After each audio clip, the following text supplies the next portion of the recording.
Olá, eu sou o DVD Castilho e no vídeo de hoje a gente vai falar sobre um ex-combatente da Segunda Guerra Mundial que sobreviveu para se tornar uma verdadeira lenda do cinema, um grande nome do humor e mudar a maneira de se fazer comédia no mundo todo. Mel Brooks, logo depois da vinheta.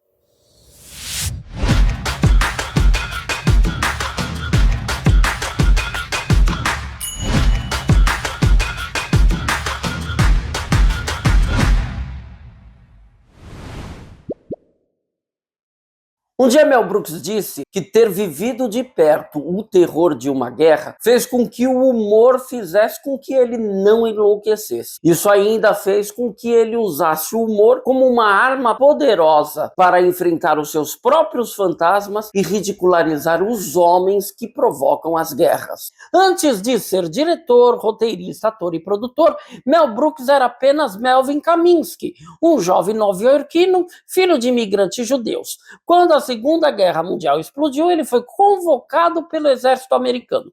Serviu na Europa e participou de operações perigosas nos últimos anos do conflito.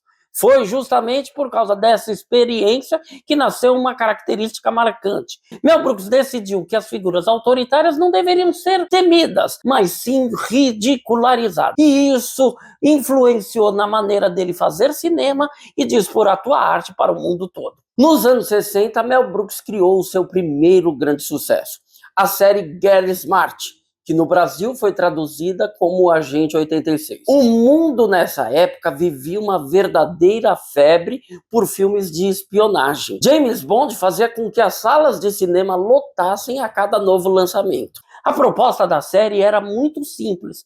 E se o agente secreto mais importante do mundo fosse completamente incompetente? O resultado foi um sucesso gigantesco.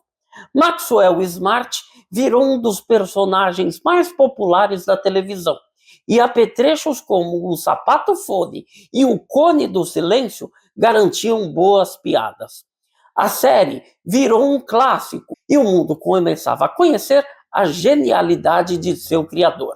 Com o sucesso na TV, Mel Brooks partiu para o cinema e fez algo que muita gente naquela época julgasse impensável, uma loucura. Ele transformou Hitler em uma grande piada. Primavera para Hitler, de 1967, traz uma premissa absurda. Dois produtores falidos tentam criar o pior musical da história para fracassar de propósito. O problema é que o espetáculo acaba fazendo um sucesso. O espetáculo em questão era uma homenagem ridícula e extremamente exagerada ao nazismo. Hoje isso pode parecer comum e até uma ideia batida, mas na época foi algo muito ousado e arriscado. A guerra ainda estava muito viva na memória das pessoas. Muitos acreditavam que aquele assunto não deveria ser tratado com humor, mas Mel Brooks discordava. Para ele, rir dos nazistas era uma forma de derrotá-los novamente. E ele estava certo. O filme conquistou o Oscar de melhor roteiro original e foi aclamado no mundo todo. E isso marcou o início de uma carreira lendária. O ano de 1974 é considerado um ano mágico para Mel Brooks. Neste ano ele lançou duas pérolas, duas verdadeiras obras-primas, completamente diferente uma da outra. A primeira foi Banzé no Oeste, um faroeste caótico que satirizava preconceitos e os clichês do gênero. O protagonista é um xerife negro em uma cidade onde praticamente ninguém aceita sua presença. E essa premissa permitiu que Brooks finalmente fizesse críticas sociais usando o seu humor escrachado. Mas um detalhe deste filme entrou para a história do cinema, a sua cena final. Dane-se a narrativa. Os personagens atravessavam paredes, invadiam outros cenários e acabavam entrando em um estúdio de cinema, invadindo uma outra filmagem, deixando claro para o público que aquilo tudo era apenas um filme. A quarta parede é quebrada de uma forma que o cinema nunca havia ousado fazer. Quando você vê filmes que fazem isso hoje em dia de maneira cada vez mais corriqueira, se lembre do velhinho que pensou isso lá atrás. Se a gente fizesse isso, hein? Se a gente escancarasse, deixasse deixasse bem claro que tudo isso é uma farsa. Isso tudo lá nos anos 70. No mesmo ano chegou O Jovem Frankenstein, uma homenagem apaixonada aos clássicos filmes de terror da Universal. Ao invés de simplesmente zombar do monstro, Mel Brooks recriou a estética dos filmes antigos, com enorme respeito. O resultado foi uma mistura perfeita de humor e a homenagem. Muitos críticos consideram este filme o mais refinado de sua carreira. E até hoje ele aparece em listas dos maiores filmes de comédia de todos os tempos. Em 1976 ele surpreende novamente e faz algo que naquele momento parecia improvável, impossível. Ele tem a ideia de fazer um filme mudo. Décadas depois do fim da era dos filmes mudos, ele lançou o Silent Movie, que no Brasil virou a última loucura de Mel Brooks. A ideia já era engraçada por si só, mas ele foi além disso. Reuniu um elenco repleto de celebridades e durante todo o filme ninguém fala nada. Quer dizer, quase ninguém. A melhor piada do filme envolve Marcel Marceau, o maior mímico do mundo, um artista famoso justamente por não falar. E adivinha quem é a única pessoa que pronuncia uma palavra durante o filme inteiro? Ele mesmo. Não!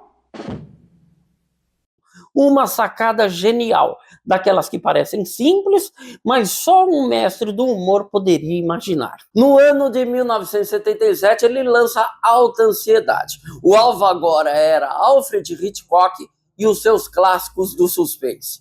Mel Brooks usou elementos e recriou várias cenas de filmes do mestre do suspense, mas havia um único problema. Como é que o próprio Hitchcock reagiria a isso? Antes da estreia, foi organizada uma sessão privada para exibir o filme só para o Hitchcock, antes de todo mundo assistir. O Hitchcock assistiu ao filme inteiro, não sorriu, não comentou, não esboçou nenhuma reação. No final da sessão, ele se levantou, se despediu e educadamente foi embora. Mel Brooks ficou apavorado, achando que havia chateado um dos homens que ele mais admirava na história do cinema. Dias depois, recebeu em sua casa uma enorme caixa de vinhos. Era um presente de Hitchcock, se dizendo lisonjeado pela homenagem. E vejam só, até para agradecer uma homenagem, Alfred Hitchcock gostava de fazer suspense. Chegamos a um dos filmes mais queridos pelos fãs, e particularmente o meu preferido, História do Mundo, parte 1, um filme que tem piada até no título. Durante muito tempo eu peregrinei locadoras atrás do História do Mundo, parte 2. Porque se tem um parte 1, é lógico que vai ter um parte 2. Isso era uma piada, mais uma pegadinha de Mel Brooks. E eu tenho certeza que quando ele imaginava as pessoas rodando locadoras atrás desse filme, ele esboçava um sorrisinho bem sacano, que é a cara dele, né? O filme é uma coleção de esquetes ambientadas em diferentes períodos históricos. Idade da Pedra, Império Romano, a Inquisição, Revolução Francesa, até personagens bíblicos viram tema de piada. Imagina só essa cena. Moisés surge com 3 tábuas da lei em sua mão e diz ao povo: trago aqui os 15... Uma das tábuas escorrega das mãos de Moisés, se espatifa no chão, e então Moisés corrige. Eu trago os 10 mandamentos. Simplesmente genial. O oportunismo faz parte da vida de todo gênio. E o Mel Brooks também tinha esse oportunismo. Tanto é que quando estoura Star Wars no mundo todo, ele não demora a preparar uma paródia desse filme e chega então Spaceballs, ou como ficou conhecido aqui no Brasil, SOS, Tem um Louco Solto no Espaço. O filme apresenta versões completamente absurdas dos personagens criados por George Lucas. O destaque fica para Dark Helmet, uma paródia de Darth Vader interpretada por Rick Moranis. O Rick Moranis é um ator pequenininho, desajeitado, nada ameaçador. Ele é exatamente o oposto do vilão original. O filme virou cult e conquistou até mesmo os fãs mais exigentes de Guerra nas Estrelas. Nos anos 90 ele continua ativo e criativo, mas é nessa década que ele começa a dar uma reduzida, começa a pisar no freio e começa a pensar que a sua obra poderia sim estar sendo concluída. Em A Louca, Louca Aventura de Robin Hood, ele atacou os filmes de aventura, mais uma vez usando trocadilhos, humor físico e referências absurdas. É um filme repleto de cenas inesquecíveis e personagens hilários. 2 anos depois, outro personagem clássico do cinema ganha uma paródia, o Conde Drácula. Em Morto Mais Feliz, quem interpreta o vampirão é Leslie Nielsen. Você consegue imaginar um dos maiores nomes da comédia nonsense ao lado de Mel Brooks, criador de vários absurdos no cinema. É importante também falar sobre o elenco com que ele gostava de trabalhar. Ele tinha uma base de confiança e usava quase sempre o mesmo time em seus filmes. O protagonista, a mocinha, o vilão, o melhor amigo, o caricato. Era basicamente uma trupe que se reunia para realizar filmes. E como em uma companhia de teatro ou uma trupe circense, onde estão todos sempre juntos, esse entrosamento era notado em cena. Os atores sabiam exatamente como é que aquela engrenagem funcionava. Eles reconheciam um ao outro e sabiam como é que aquele improviso ia ser recebido, como é que ia ser a reação daquela fala, e isso era nítido a cada filme do Mel Brooks.